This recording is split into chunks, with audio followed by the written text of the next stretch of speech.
plethora of Big Ten experience behind. How does that help preparation in terms of maybe giving you guys an edge with a little bit more film to work with? Yeah, I think it's a good opportunity for us in the film room. I mean, he came from Rutgers before, so I mean, he was the defense coordinator there, so being able to kind of look at last year's Rutgers defense, and we're assuming and kind of have seen so far in the first 2 games that UMass has had that he's brought that defense over.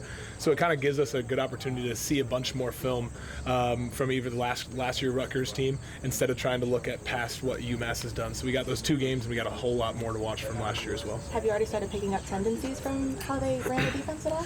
Yeah, I mean, they're running it pretty much very similar to what Rutgers was doing last year, which is going to give us a lot of good shots downfield. They run a lot of man coverage and just try to attack us in that way. How would you evaluate your performance after watching film? Yeah, again, it was a tough game last week. I thought it was a very gritty and tough game that we played offensively. There's a lot of opportunities that there's a lot of opportunities that we left out there. We could have executed a lot better on certain plays, and maybe that would have changed the game.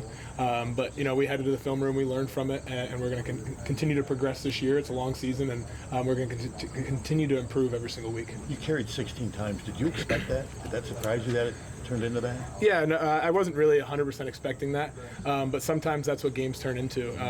I was just kind of talking to somebody earlier, and there's some plays that happen, and there's a 3rd and 3 where I ended up having a rollout, and I can either dump it to one of our running backs for a 3-yard gain, or I can possibly just keep it with my legs and possibly produce to something a little bit more. And it ended up only being a 3-yard gain, getting the first down. But I mean, those are some things that happen in the game where I'll just take matters in my own hands and kind of use my feet to go get the first down. How do you kind of try to get chemistry with some guys when it seems like you guys started off the season really healthy, but then again you lose Kamari the first drive, and obviously Addison got hurt over the past week. You don't have Reese Vandersee. How do you kind of continue to try to gain that offensive chemistry when it just seems like guys are now going down a little bit? Yeah, and it comes just during practice, and then also just spending the extra time after practice. And I mean, not only just throwing routes with them, but also kind of just walking in, hanging out with them, kind of talking to those guys so we can build those relationships.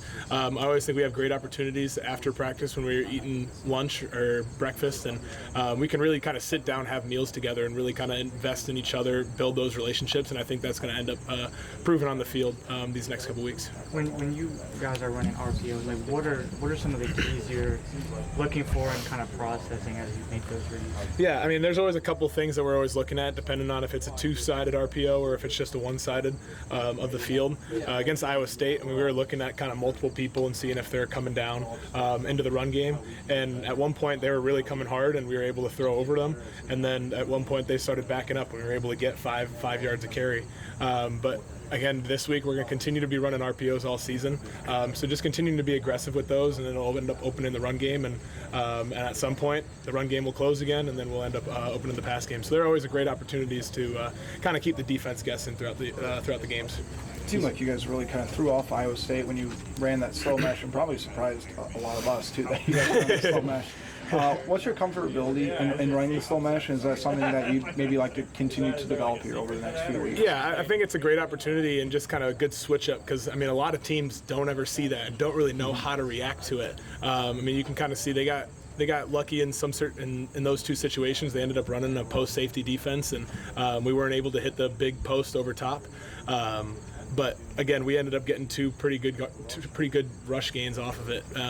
But it's going to be a good wrinkle into the offense. I feel really comfortable with it, and it's going to give us good opportunities to kind of switch up the speed of the game, I guess, on certain plays. Were you aware of it before learning it here? No, to be honest, I never even heard of it or saw it. And then once we hired Coach Warren, and all of a sudden I saw it pop on my Twitter 5 billion times. They were like, "Oh, is Iowa going to run this now?" And I was like, "It kind of looks pretty cool, and it works really well for him." So, what was it like then, just when you started to learn it and you started to teach it? Yeah, when we first watched the film, I mean, the way that Sam Hartman, when they were running it with him at Wake Forest, I mean, they were throwing tons of touchdowns with it, and they had a bunch of good opportunities. But you got to just continue to be smart with those plays, take the shots when they're given, but then handing the ball off on those plays is okay too, because they usually end up popping out because they're trying to protect the pass, and all of a sudden now there's nobody in the run game. So I always think it's a great opportunity and a great wrinkle into the offense. Not just slow mesh, but just RPOs in general. How much experience do you have?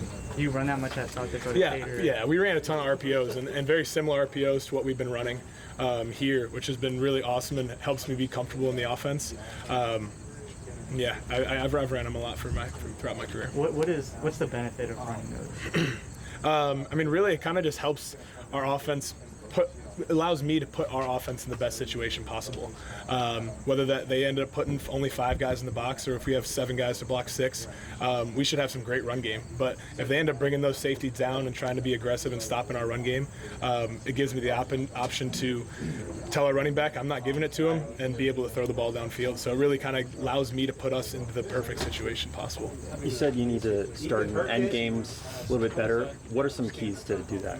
I mean, one thing is just continue to play fast right off the gate and to execute. I mean, there's a couple plays at the start of the last game.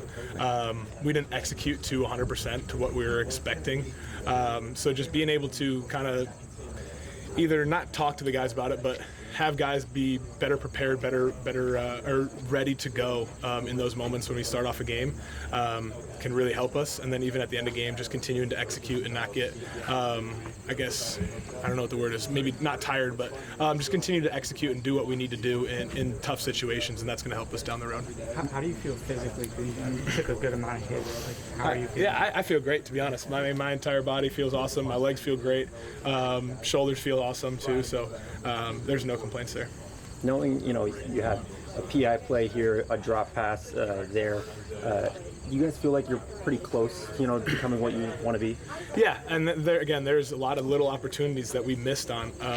Whether that was a couple drop passes or we were really close on that deep one. If he had just ended up, I guess that guy ended up making a good play, kind of just saving it by causing the PI. It could have ended up being a 75-yard touchdown, and I mean that would have changed the game. So there's a lot of little things that, whether that's even blocking assignments, that could have changed the outcome of that one. But I mean we got to continue to learn from those, and I feel like we were really close. And we had an awesome practice today.